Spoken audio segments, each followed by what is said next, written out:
तुम्ही तुमचं शिक्षण संपवून नुकतंच जॉबला लागला आहात आणि लगेच घर घ्यायच्या तयारीत आहात, तर हा व्हिडिओ तुमच्यासाठी आहे.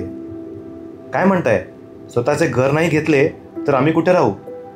जॉब लागल्यावर लगेच तुम्हाला कोणी घरातनं बाहेर काढणार नाही. इतकी वर्ष जिथे राहिलात तिथेच राहू शकता.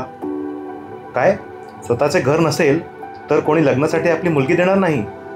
आजकाल 20-22व्या वर्षी कोणी लग्न करत नाही. आधी फायनान्शियली सेटल व्हा, मग स्वतःचे घर घ्या. आपण जेव्हा लहान वयात EMIवर घर घेतो तेव्हा आपली गुंतवणुकीची क्षमता कमी होते.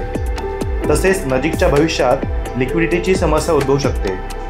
पण हेच जर तुम्ही काही वर्ष गुंतवणूक करून जास्तीत जास्त डाऊन पेमेंटची सोय केलीत तर नंतर कमीत कमी EMI घेतल्यास भविष्यकाळात तुमच्यावरील कर्जाचा भार हलका होऊ शकतो. म्युच्युअल फंडमधील गुंतवणुकीचे रिटर्न्स हे सहसा घरांच्या वाढत्या दरापेक्षाही जास्त असतात, हे दिसून आले आहे. त्यामुळे काही वर्ष इन्व्हेस्टमेंट करून थोडं फायनान्शियली स्टेबल होऊन मग घर घेतल्यावर कर्जाचा ताण कमी करता येतो. तसेच रिटायरमेंटसारख्या महत्त्वाच्या उद्दिष्टांवरतीही लक्ष केंद्रित करता येते. आता हा चार्ट बघा.